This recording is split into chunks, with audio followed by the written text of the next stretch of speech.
Assalamualaikum Assalamualaikum warahmatullahi warahmatullahi wabarakatuh. wabarakatuh. Halo semuanya, perkenalkan kami dari kelompok 41, sesi kami 1, praktikan laboratorium simulasi komputer. Sebelumnya, perkenalkan nama saya Atta Lutfiari Putri dengan NPM 230 320 10 226. Perkenalkan, nama saya Iqbal Adi Guna Saputra dengan NPM 230 320 1070. Pada video ini, kami akan membahas tugas besar laboratorium simulasi komputer dengan studi kasus yang menarik, yaitu Analisis simulasi sistem produksi martabak telur di UMKM dengan menggunakan dua jenis software simulasi, yaitu Flexsim untuk model diskrit dan Anilogic untuk model dinamis. Video ini akan menunjukkan bagaimana kami membangun model simulasi step by step dari awal, menganalisis hasilnya, dan memberikan rekomendasi untuk meningkatkan efisiensi produksi di UMKM Pola. cukup menarik ya untuk judulnya, jadi kita simak videonya sampai habis. Assalamualaikum warahmatullahi wabarakatuh. Kenalkan, nama saya Iqbal Adi Guna Saputra dengan NPM 230 320 10170 dari kelompok 41. Di sini saya akan melakukan running menggunakan software Flexsim terkait dengan studi kasus yang kami ambil, yaitu analisis simulasi sistem produksi martabak telur di UMKM Holland. Nah, mungkin selanjutnya saya akan melakukan running menggunakan software Flexsim. Pertama-tama kita akan membuat model baru. Nah, di sini kita akan mengubah model start time-nya menjadi sesuai yang keinginan kita. Berdasarkan UMKM Martabak Holland itu bukanya pada sore hari pukul 4 sore, jadi kita akan ubah menjadi 16.00. Tanggalnya bebas, lalu klik OK. Nah, yang pertama kita akan membuat resource berupa source. Klik source, lalu tambahkan. Di source ini akan mengeluarkan kedatangan bahan baku, jadi kita akan menggunakan Q sejumlah 3 berdasarkan varian pada martabak telur di UMKM Holland. Selanjutnya, untuk fix resource selanjutnya adalah multiprosesor. Kita akan tambahkan di sini. Berdasarkan kegiatan atau aktivitas pada UMKM Holland, pada proses awalnya sebelum membuat martabak terdapat 2 proses, yaitu yang pertama adalah pencampuran bahan baku, lalu dilakukan pengadonan bahan baku. Jadi kenapa di sini kami menggunakan multiprosesor, karena dapat menampung 2 proses sekaligus satu. Ya, kita akan menggunakan Q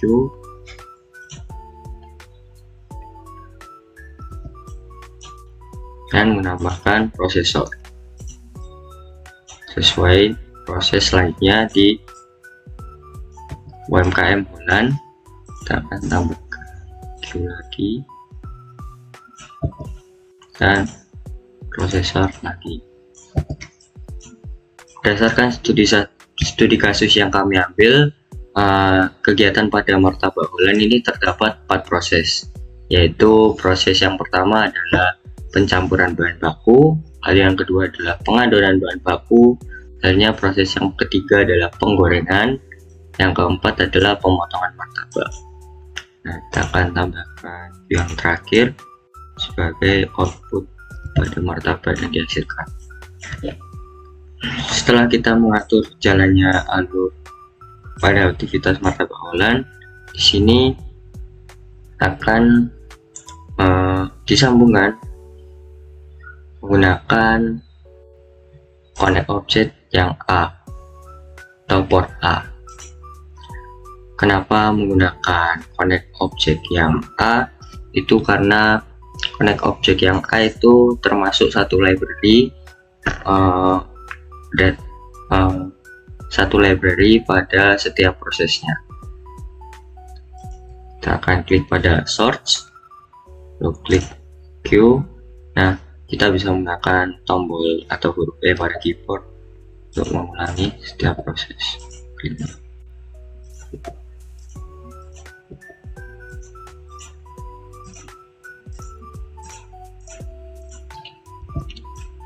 Nah, setelah semuanya tersambungkan, di sini kita memerlukan task executor berupa dispatcher, berguna untuk menjalankan setiap proses pada obrolan dan menambahkan satu operator untuk menjalankan tiap prosesnya. Nah, operator dengan dispatcher ini juga masih termasuk satu library, jadi kita perlu menyambungkannya menggunakan port A. Oke.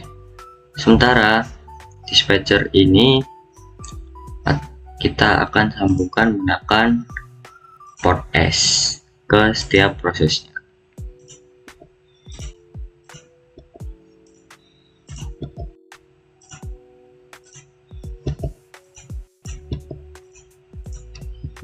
Nah, perlu kita sambungkan itu berupa proses-prosesnya seperti multiprosesor, prosesor 1 dan 2. Nah, sebelum itu kita akan menamai setiap fixed resource-nya terlebih dahulu. Seperti source 1 ini kita akan namanya menjadi kedatangan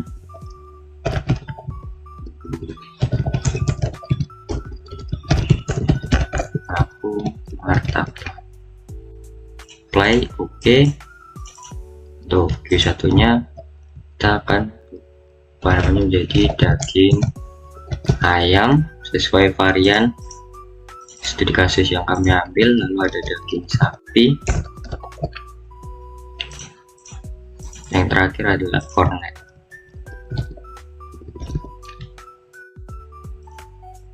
Nah, untuk multiprosesor ini kita akan namanya menjadi proses awal, sesuai yang saya bilang tadi. Pada pembuatan martabak ini terdapat dua buah proses awal, jadi kita perlu menambahkan add a new process. Jadi terdapat dua proses. Proses yang pertama adalah pencampuran bahan baku, lalu untuk proses yang kedua pengadonan bahan baku. Oke, kita klik apply. Oke. Nah, selanjutnya ini merupakan Q yang keempat, kita ubah menjadi menuju wajan penggoreng. Untuk prosesor 1 kita di sini akan ubah menjadi proses penggorengan.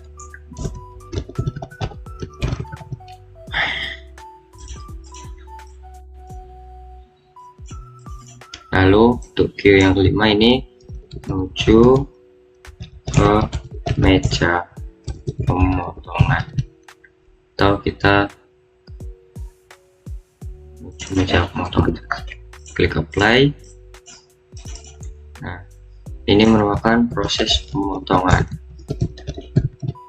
Untuk prosesor yang kedua kita klik apply, dan yang terakhir adalah packaging atau hasil akhir dari martabak yang telah dibuat.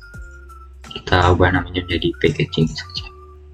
Nah, setelah setiap aktivitas atau prosesnya sudah terbentuk, kita akan menambahkan data berdasarkan yang telah diambil untuk studi kasus produksi martabak Holland.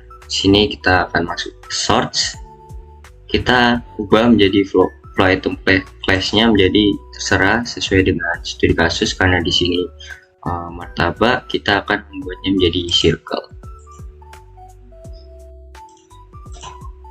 Kita akan ubah arrival time at 0.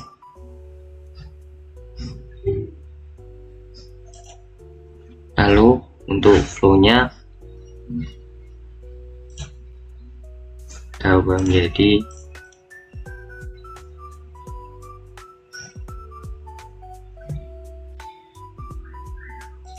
package.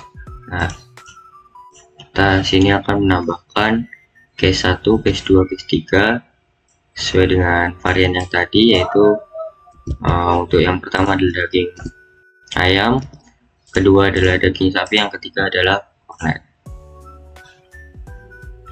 Hanya untuk triggernya kita perlu menambahkan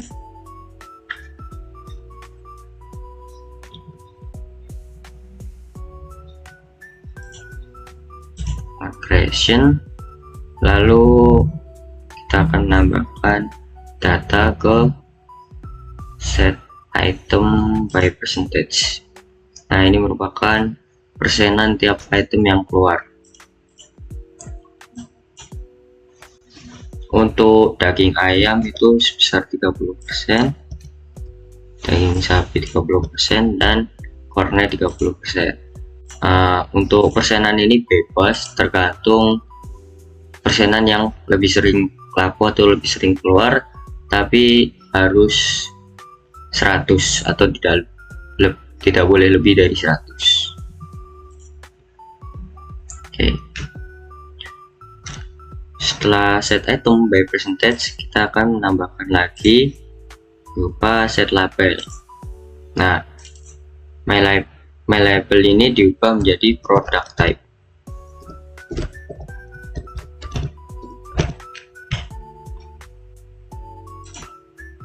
Oke, nah kita menjadi set color by case. Nah, ini. Jadi untuk yang pertama, daging ayam kita buat menjadi coklat,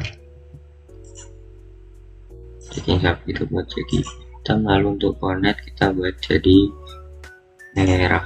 Kita klik apply, klik OK. Nah, setelah kita mengatur source-nya seperti tadi, ada jumlah 3 configuration, flow-nya use transport di checklist, lalu arrival time-nya di checklist juga. Apply. Untuk pengaturan Q1 itu maksimum kontennya disesuaikan dengan persenan tadi, yaitu sebesar 30, lalu perform batching-nya kita nyalakan atau kita checklist, dan ubah target batch size-nya menjadi 5. Ini menandakan dapat menampung 5 martabak sekaligus. Lalu transport cetak.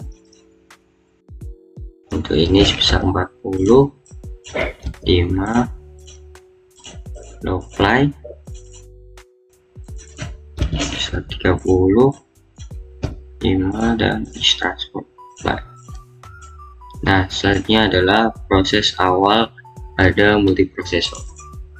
Sini kita akan mengatur proses time-nya menggunakan Xprofit. Kita bisa melakukannya di statistik, lalu di Xprofit. Nah, tahap selanjutnya adalah menambahkan atau new. Kita ubah project elemen name-nya menjadi proses pencampuran bahan baku. Klik OK, kita analyze. Nah, untuk enter data ini kita perlu melakukan penambahan data pada Excel. Kita perlu melakukan penambahan data dari Excel.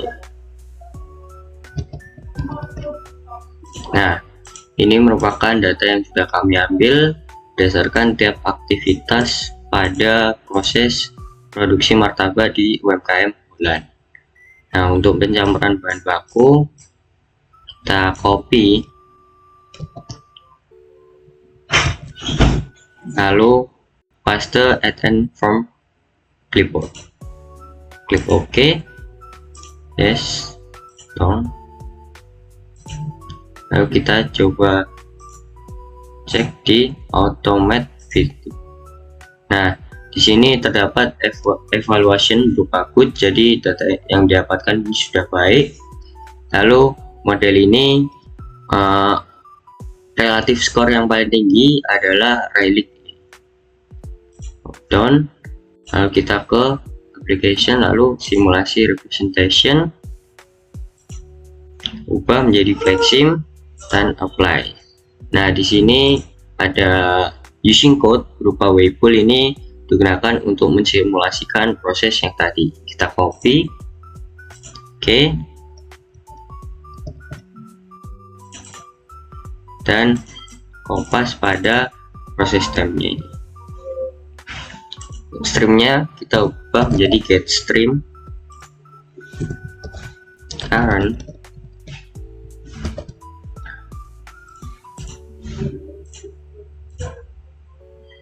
Selanjutnya kita lakukan proses yang sama untuk pengadunan bahan baku.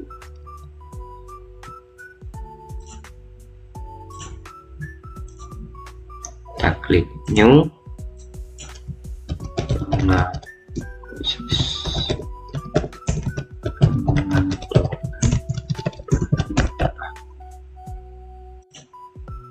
analyze, enter data, kita copy datanya untuk pengaduan bahan baku, kita paste dan form clipboard. Kita cek lagi apakah evaluasinya sudah good. Ubah menjadi flexsim dan apply. Kita copy using code-nya untuk mensimulasikan proses tersebut.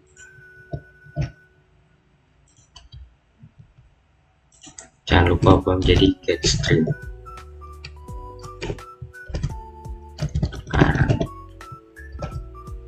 Setelah itu kita klik apply.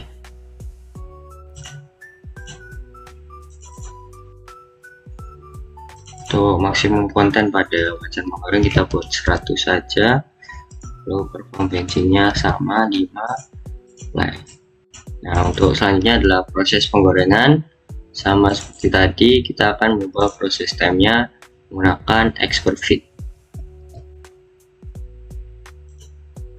Klik new, proses penggorengan. Oke, analyze, enter data, apply.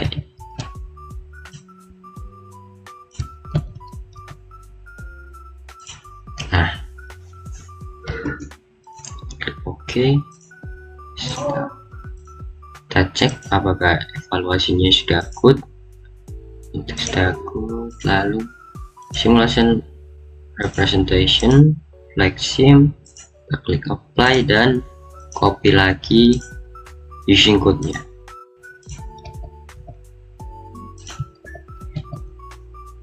Jangan lupa ubah menjadi get stream.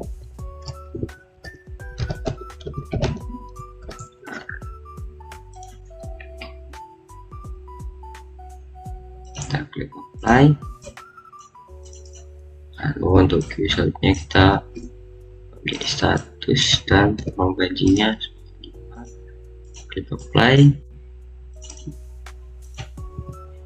Nah, untuk proses pemotongan kita juga lakukan dengan menggunakan expert fit.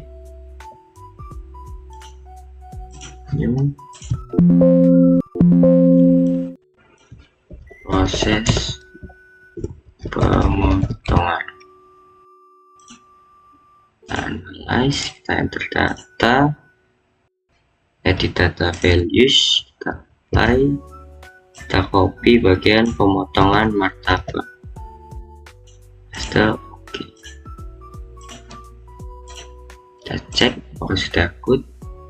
Oke, good. Lalu simulation presentation, sim, kita apply dan copy using code-nya.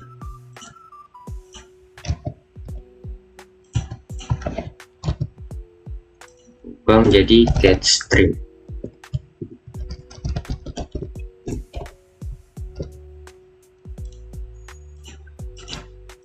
Apply.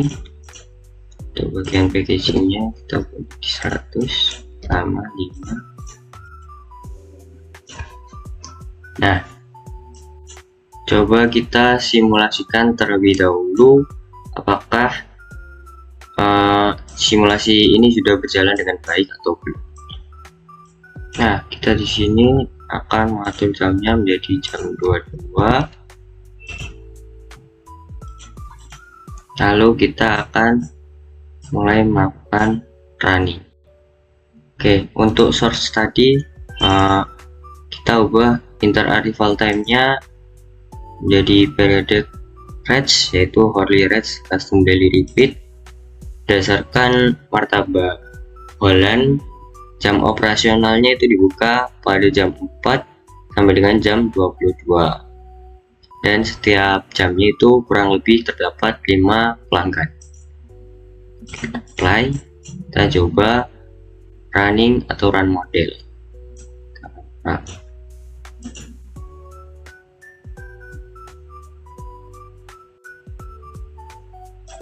Nah, jadi model ini dilakukan sudah berjalan dengan baik.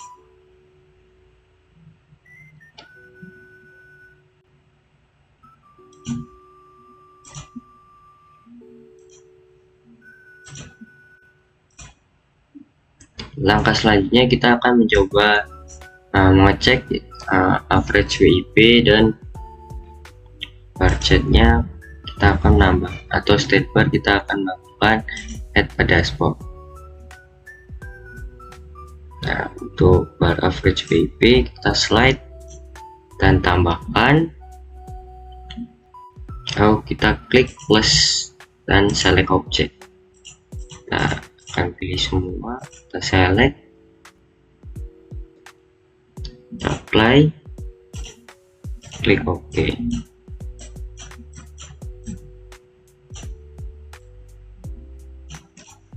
Yang kedua adalah state bar. Ada state template, tambahkan select object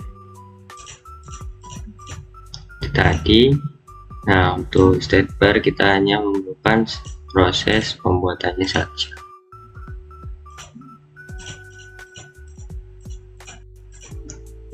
Kita exclude,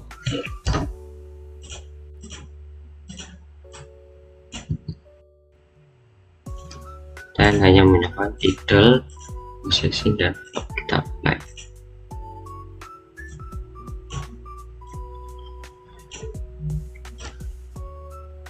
Untuk mengetahui average WIP dari state bar-nya, kita akan reset dan running ulang.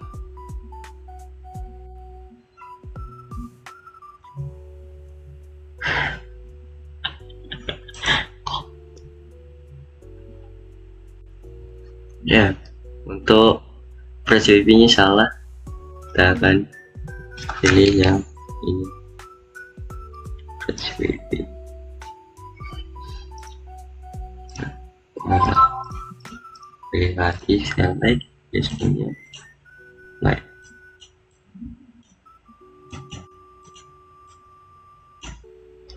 Dari setan running ulang. Nah, ini merupakan hasil akhir dari simulasi yang telah kelompok kami buat.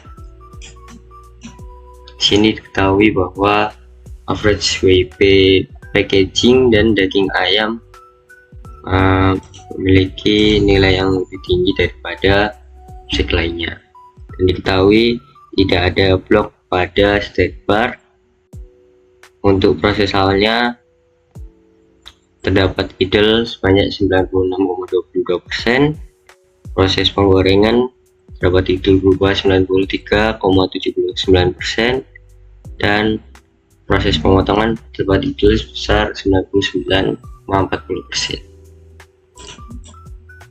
Sekian yang dapat saya sampaikan.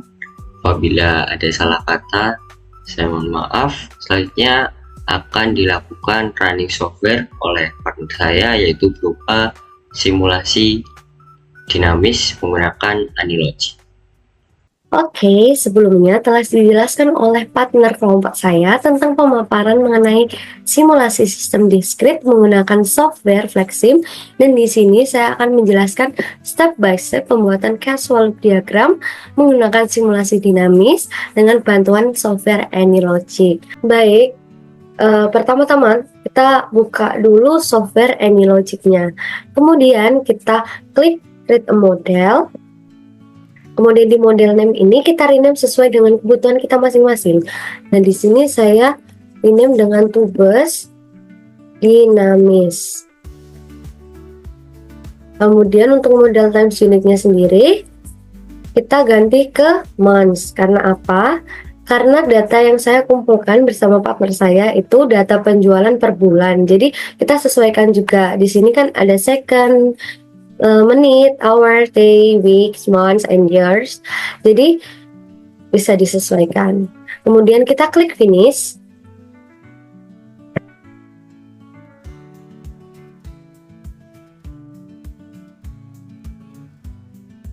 Nah, setelah terbuka seperti ini, karena kita hanya akan membuat model casual loop diagram, kita klik dulu project, kemudian mainnya ini, kita klik kanan, kemudian kita rename menjadi CLD atau CLD, kita klik rename.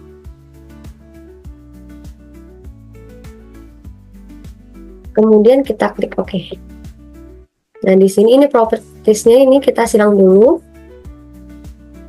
Nah, di sini itu kita hanya membutuhkan dua palet, yaitu sistem dinamis, kemudian tentang presentation. Nah, untuk sistem dinamisnya sendiri kita memerlukan link untuk menghubungkan variabel satu dengan variabel lain.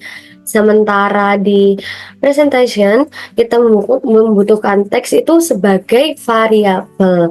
Jadi yang pertama-tama kita harus menuliskan variabel terlebih dahulu.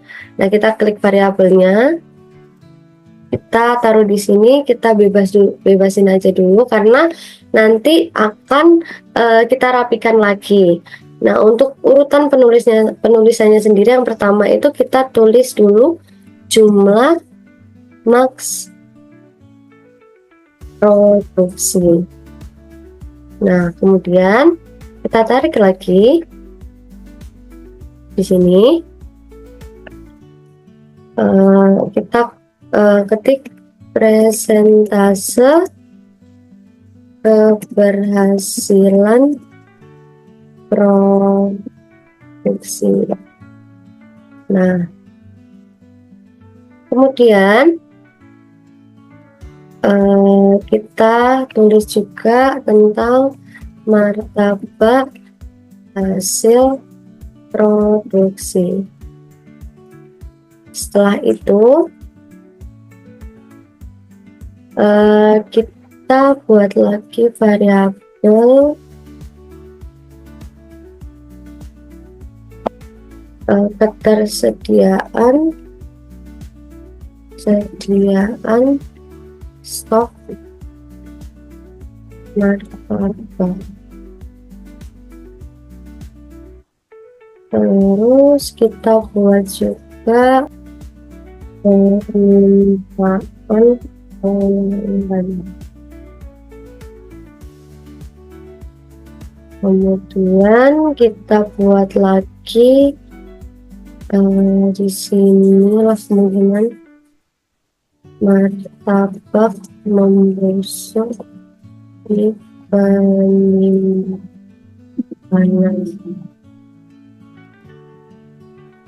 Udah, kita buat lagi di sini persentase martabak membusuk di penyimpanan.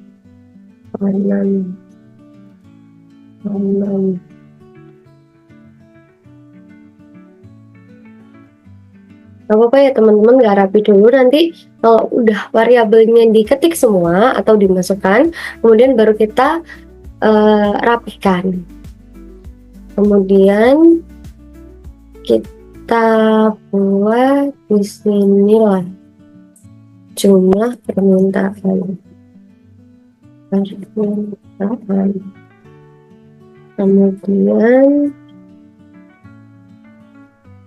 Kemudian kita buat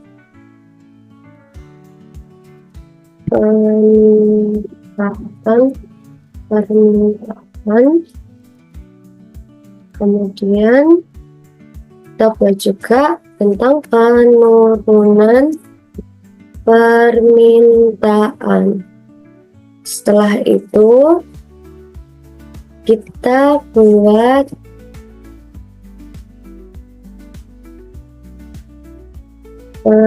persentase peningkatan permintaan.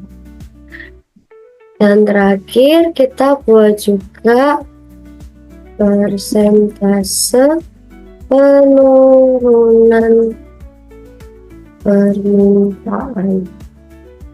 Nah, di sini kalau semua variabelnya sudah kita masukkan, kita rapikan dulu. Nah, variabelnya sendiri itu saling berhubungan satu sama lain. Jadi tidak bisa asal. Jadi harus ada keterkaitan antara variabel satu dengan variabel lain. Nggak apa-apa ya, nggak terlalu rapi, soalnya ini nggak kompleks teman-teman. Jadi bisa disesuaikan juga dengan kalian sendiri. Nah, kalau sudah dirapikan, hasilnya akan seperti ini ya, teman-teman. Kemudian kita ke palet, terus kita ke sistem dinamik. Nah, di sini tadi yang saya bilang kita membutuhkan link untuk menghubungkan variabel satu dengan variabel lainnya. Kita kembali ke palet, kemudian kita klik sistem dinamis ini, dan kemudian kita membutuhkan link karena untuk menghubungkan variabel satu dengan variabel yang lain. Nah, kita mulai dulu dari jumlah maks produksi ke martabak produksi. Jadi kita taruh kayak gini, terus kita rapikan, kita sesuaikan lah ya.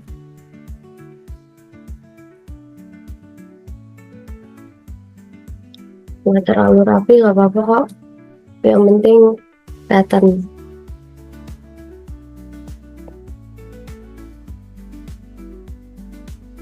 Nah, kalau sudah, kita bisa lihat di sebelah kanan ada properties. Nah, perlu kita tahu kalau link itu ada polarity-nya masing-masing. Nah, polarity sendiri berfungsi untuk menentukan pengaruh antara variabel satu dengan yang lain.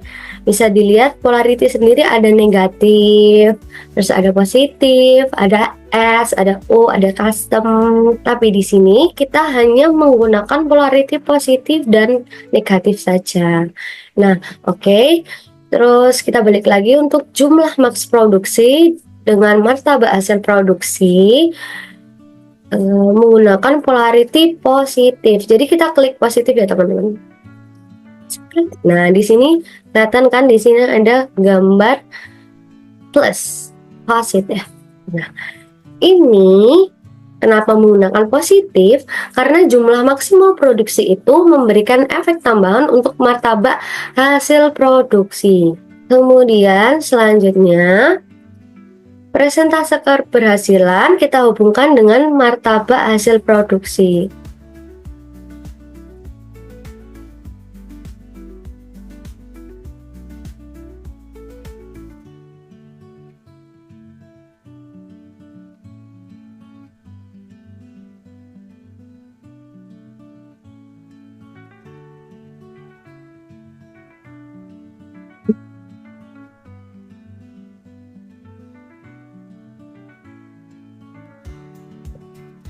Nah, untuk hubungan antara persentase keberhasilan produksi dengan martabak hasil produksi, itu kita memberikan polaritas positif juga karena mempengaruhi peningkatan dari martabak hasil produksi. Nah, selanjutnya kita hubungkan variabel martabak hasil produksi dengan ketersediaan stok martabak.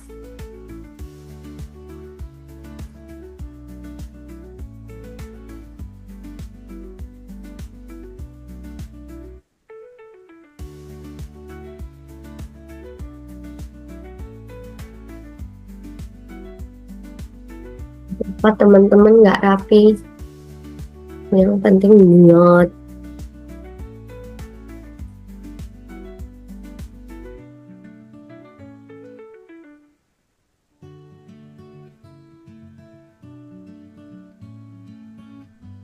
Nah, kalau udah ditata kayak gini, kita juga harus menentukan polaritinya. Jadi, setiap link yang kita hubungkan, kita terus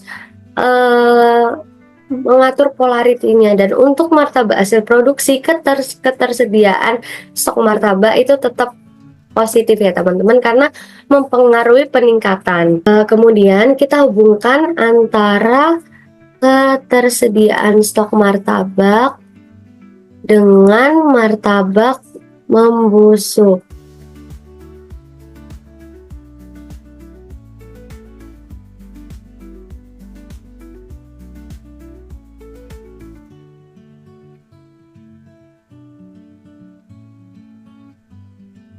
Nah, di sini kita menggunakan polarity plus. Terus kemudian persentase martabak membusuk di penyimpanan kita hubungkan dengan martabak membusuk di penyimpanan.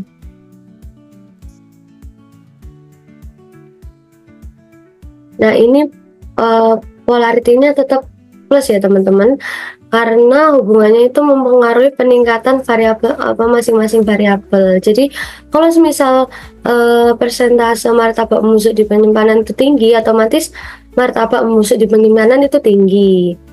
Terus kemudian kita hubungkan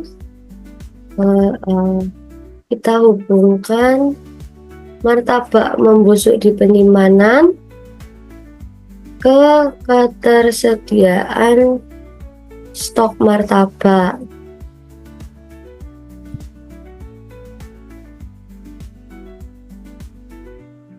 Jadi untuk martabak membusuk di penyimpanan dengan ketersediaan stok martabak itu hubungannya negatif, karena mereka itu saling berpengaruh antara satu sama lain. Jadi kalau misal martabak membusuk di penyimpanan, otomatis ketersediaan stok martabak itu juga akan mengurang, bisa karena dibuang, seperti itu. Sebentar, ini seperti tidak rapi. Jadi kita rubah dulu ya teman-teman, karena kurang bagus dilihatnya. Nah, kalau udah dirapikan kayak gini, kita bisa lanjut ke variabel selanjutnya. Nah, untuk variabelnya selanjutnya itu kita sambungkan antara permintaan pelanggan dengan ketersediaan stok.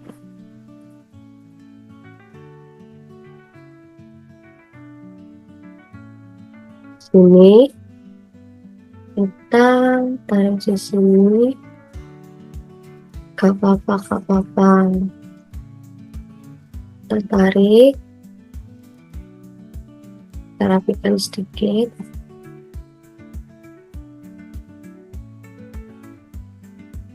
Nah, untuk polarity dari hubungan antara permintaan pelanggan dengan ketersediaan stok martabak itu kita menggunakan polarity negatif.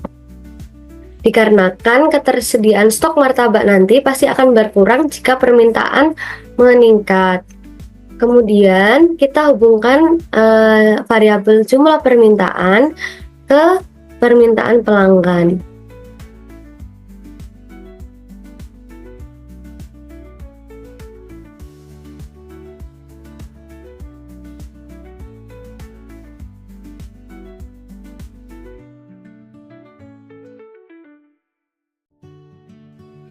Nah, untuk polaritinya sendiri kita menggunakan polarity positif. Karena jumlah permintaan meningkat, maka permintaan pelanggan juga akan meningkat. Selanjutnya, kita hubungkan antara jumlah permintaan ke peningkatan permintaan dan penurunan permintaan.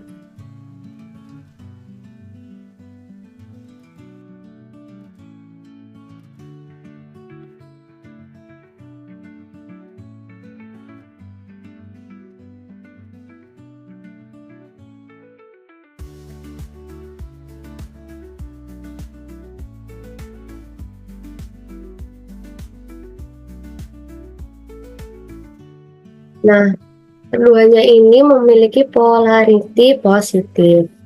Nah, kemudian kita hubungkan juga peningkatan permintaan ke jumlah permintaan dengan penurunan permintaan ke jumlah permintaan.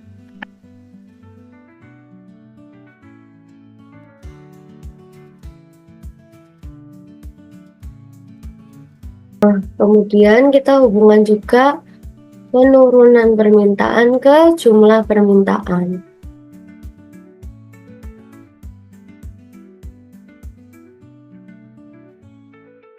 Ya, kita kasih polarity masing-masing variabelnya. Untuk peningkatan permintaan ini kita kasih positif, dan untuk penurunan permintaan kita kasih negatif.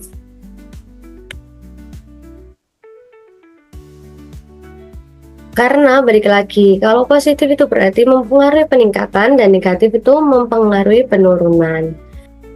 Kemudian kita hubungkan persentase peningkatan ke peningkatan permintaan.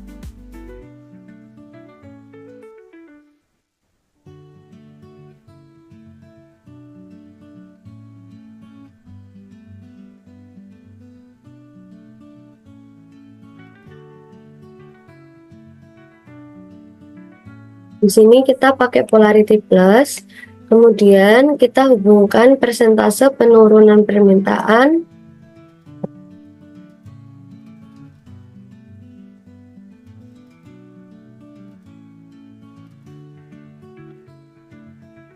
dengan penurunan permintaan.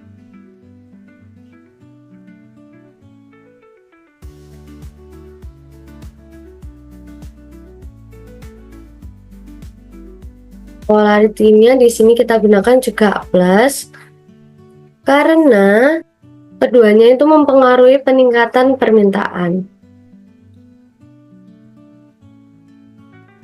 Kita silang dulu propertiesnya. Kemudian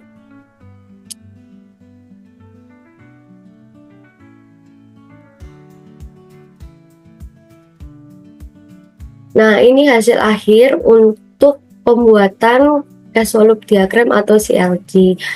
Jadi dari variabel satu ke variabel lain tentunya itu mempunyai hubungan satu sama lain, entah itu negatif ataupun positif. Balik lagi, kalau positif berarti mempengaruhi peningkatan, sementara negatif itu mempengaruhi penurunan.